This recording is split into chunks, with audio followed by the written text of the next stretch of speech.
भगवान हमारे हैं और हमारे का हमें भरोसा है। राम जी हैं। एक बात सुनाऊं मैं, ममता की बात सुनाऊं। वृंदावन में एक महात्मा घूमते थे, जिन्हें देखकर लोग कहते थे जज साहब आ रहे हैं, जज साहब आ रहे हैं। 30 वर्ष पुरानी घटना है। तो एक संत से किसी ने पूछा कि इनको जज साहब क्यों कहते हैं? तो कहा कि ये साधु अब हो गए, पहले जज थे, पुराना नाम अभी भी चल रहा है। तो ये साधु क्यों हुए? कहा ये दक्षिण भारत में एक छोटी सी जगह थी, लोक अदालत की तरह, वहां ये जज थे। एक गांव में एक बड़ा सीधा सरल आदमी रहता था, उसका नाम था भोला। भोला नाम तो लोगों ने रख दिया था, क्योंकि वो राम जी के अलावा किसी को जानते नहीं था, ना अन्यम जाने नैव जाने न जाने। गांव में रघुनाथ जी का मंदिर था और भोला केवट जाति का था। सामान्य परिस्थिति पर उससे जब कोई पूछता कि केवट भैया भोले वो बात कैसी है, तो कहता रघुनाथ जी जाने, मैं तो कुछ नहीं जानता। 2 बेटे 1 बेटी, बेटी विवाह के योग्य हुई। बेटों ने कहा कि पिताजी यहां के जो धनी सेठ हैं उनसे कर्ज ले लिया जाए, बहन का विवाह होने के बाद हम लोग कमाएंगे, रुपया चुका दिया जाएगा। केवट गया, सेठ जी ने ब्याज की सामान्य दर जो लेते थे वो तय की, लिखा पड़ी हुई, रुपया ले आए, विवाह हुआ बेटी का। बेटी विदा हुई ससुराल को और केवट ने घर छोड़ दिया। गांव में रघुनाथ जी का मंदिर था, वहीं रहने लगा। सबके ममता ताग बटोरी, मम पद मनहि बांध बर डोरी, रहने लगा। बेटों ने कमाई करके पैसा दिया, केवट लौटाने के लिए गया सेठ जी के पास। सेठ जी ने रुपया ले लिया, ब्याज ले लिया, रसीद लिखकर दे दी कि पाई पाई से पैसा मिला, और कहा केवट पढ़ो क्या लिखा है। केवट बोला रघुनाथ जी जाने, मैं तो कुछ नहीं जानता क्या लिखा। सेठ जी के मन में पाप आया कि इससे दोबारा पैसा लिया जा सकता है, तो बोले ये कागज हमें दे दो, तुम जरा पानी ले आओ। वो 1 गिलास पानी लेने गया, सेठ जी ने वो रसीद छिपा के रख ली। फाड़ते तो शक होता, एक कागज पर ऐसे ही कुछ लिख कर दे दिया, बोलिए तुम्हारी रसीद। केवट ले गया, रघुनाथ जी के चरणों में रखकर जिस कमरे में रहता था वहां रख दी, और अपना राम जी से मतलब सबके ममता ताग बटोरी, मम पद मन ही बांधे पर डोरी। सेठ जी ने मुकदमा कर दिया। केवट ने रुपया दिया था, चुकाया नहीं, कहता दे चुके हैं। अदालत में केवट को जाना पड़ा। वही जज जो महात्मा हो गए थे, उन्होंने कहा कि तुमने रुपया लिया था? हाँ। चुका दिया? इसका प्रमाण? कागज। जज साहब ने कहा ये तो कोई सबूत नहीं है, इसमें कुछ लिखा ही नहीं है। केवट सरल आदमी रोने लगा, रघुनाथ जी जाने, मैं तो ये इसी को रसीद समझे था। जज साहब दयालु हृदय के थे, बोल रो मत, तुमने जब सेठ जी का रुपया वापिस दिया तब तुम्हारे सेठ जी के बीच में कोई तीसरा था? तो केवट की जो आदत थी, जो स्वभाव था, उसी भाव से बोला सत्य कहता हूं जज साहब, सेठ जी को जब मैंने रुपया वापिस दिया तो मेरे और सेठ जी के बीच में सिवा रघुनाथ जी के और कोई नहीं था। जज साहब बोले अच्छा तुम जाओ, अगली तारीख पर आना। जज साहब ने समझा कि रघुनाथ जी कोई इनके गांव के रहने वाले सज्जन होंगे। जज साहब ने अपने खर्चे से रघुनाथ जी के नाम सम्मन जारी कर दिया। अब चपरासी पूरे गांव में सम्मन लिए घूमे, उस गांव में रघुनाथ जी नाम का कोई आदमी नहीं था। चपरासी तो परेशान हो गया। एक ने कहा रघुनाथ जी का मंदिर जरूर है, बोले वही बताओ। गया चपरासी, पुजारी बाहर बैठे थे। चपरासी को देखा, क्या बात है, सम्मन दिया, रघुनाथ जी का मंदिर यही है? हाँ लो। पुजारी जी समझ गए, मन ही मन सोचने लगे कि जब भगवान ने मंगा ही लिया तो हम वापिस काहे करें। हस्ताक्षर पुजारी जी ने कर दी। चपरासी समझा यही रघुनाथ जी हों। पुजारी जी ने सम्मन रघुनाथ जी के चरणों में रख दिया और आंखों में आंसू भरकर बोले प्रभु आपको पोशाक कई बार आई होगी, भोग लगाने के लिए तरह तरह के पदार्थ आए होंगे, आभूषण कई बार भक्त लेकर आए होंगे, लेकिन सम्मान पहली ही बार आया होगा। पर भक्त जो न करें सो थोड़ा। प्रभु उस दीन का आपके अलावा कोई, वो आपके अलावा किसी को जानता ही नहीं है, और उसकी इलाज तो आपके ही हाथ है। केवट से कहा कि तुमने क्यों लिखा दिया रघुनाथ जी का नाम? केवट बोला कोई झूठ लिखा दिया, हमारे रघुनाथ जी सदा हमारे साथ हैं थे। और केवट तो यही कहे, हरि बिन संकट कौन निवारे, हरि बिन संकट कौन निवारे, साधनहीन मलिन दीन में जाऊं के ही के द्वारे, या अनाथ की लाज आज रघुनाथ जी हाथ तुम्हारे, हरि बिन संकट कौन निवारे।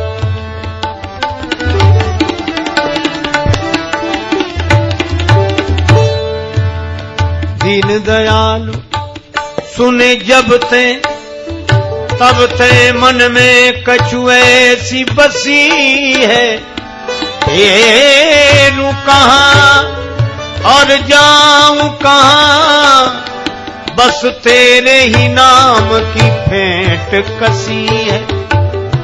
तेरो ही आसरो एक मलूक, नहीं प्रभु सो कोई और जसी है। ये हो मुरारी पुकारी कहूं, अब मेरी हंसी नहीं तेरी हंसी है, संकट कौन निवारे, हरि बिन संकट कौन, हरि बिन संकट कौन निवारे। या अनाथ की लाज आज रघुनाथ जी हाथ तिहारे, कहीं नहीं गया, किसी को जानता ही नहीं राम जी के अलावा। तारीख के एक दिन पहले ही पुजारी जी बोले तुम आज ही जाओ ताकि समय से पहुंच जाना। अब रघुनाथ जी के मन की तो रघुनाथ जी जाने। केवट रघुनाथ जी के चरणों में प्रणाम करके चला गया। दूसरे दिन सवेरे पुजारी जी बड़ी जल्दी जगे, भगवान की आरती पूजा की, नया वस्त्र पहनाया, भोग लगाया। उनको लग रहा था आज भगवान पहली बार बाहर जा रहे हैं, कपड़े अच्छे पहनावे। रोने लगे पुजारी जी, भाव की तो बात है। प्रभु आपको जो पोशाक अच्छी लगे वही पहनकर जाना, लेकिन जाना जरूर, उसका कोई नहीं है आपके अलावा। उधर केवट पहुंचा, सेठ जी पहुंच गए। जज साहब ने कहा केवट तुम्हारे गवाह रघुनाथ जी कहां हैं? केवट बोला हुजूर यहीं कहीं होंगे, भी तो सब जगह रहते हैं। जज फिर भी नहीं समझे, चपरासी को आदेश दिया आवाज लगाओ। चपरासी आवाज लगाने, रघुनाथ हाजिर है, रघुनाथ हाजिर है, रघुनाथ हाजिर है, रघुनाथ हाजिर है, रघुनाथ हाजिर है, हाजिर है। ऐसे 3 नारे जो लगाए हैं तो क्या देखा, एक बूढ़ा आदमी हाथ में लकड़ी पकड़े, कमर झुकी है, हाथ से इशारा कर रहा है।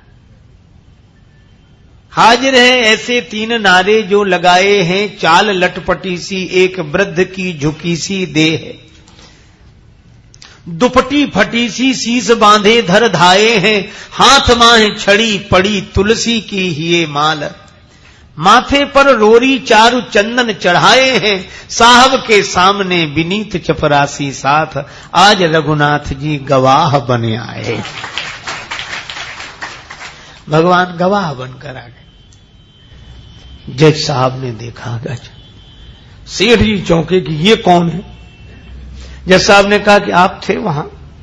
रघुनाथ जी ने कहा केवट ने रुपया दिया है, उसका प्रमाण बोले इन्होंने रसीद भी लिख ली थी। सेठ जी को यहीं रखा जाए, इनके मकान में सामने वाली बैठक कि सामने वाली दीवार में 3 अलमारियां हैं, बीच वाली अलमारी में बही रखी है 32 नंबर की, उसी में वो रसीद अब तक सुरक्षित है। सर्वांतर्यामी भगवान से क्या छिप सकता। सिपाही भेजे गए, बही मिल गई, रसीद मिल गई, सेठ जी को दंडित होना पड़ा।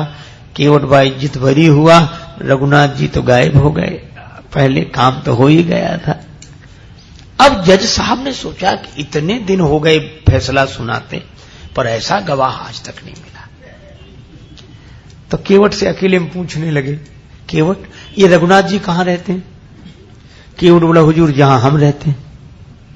तो तुम कहां रहते हो? बोले जहां रघुनाथ जी रहते हैं। जज साहब बोले, हम समझे नहीं, तुम लोग एक ही जगह एक ही गांव के रहने वाले हो? केवट बोला, हाँ हुजूर, आपको कैसे समझाएं, आप तो पढ़े लिखे हो। पढ़े लिखों को समझाना बहुत कठिन है भक्ति की बात, भगवान की बात। जज साहब बोले, तो ये है कौन? केवट बोला, हुजूर ये वो है जिनका मंदिर है। तो बोले, इन्होंने मंदिर बनवाया है?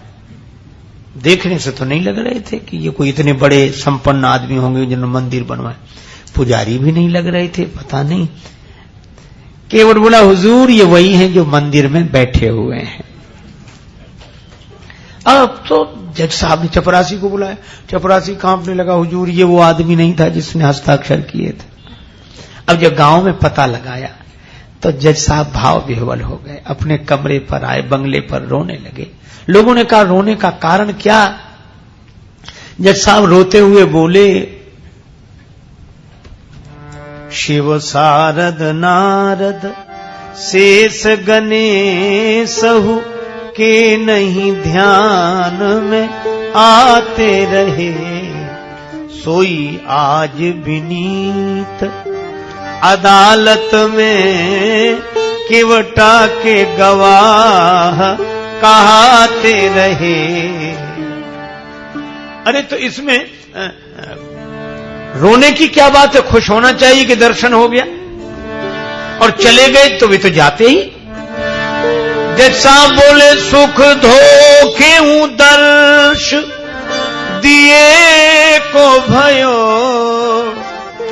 दुख नाहिन जो तज जाते रहे। फिर रो क्यों रहे हो? बड़ी भाव भरी बात कही। जज साहब बोले, आज मुझसे बहुत बड़ी गलती हो गई। कौन सी?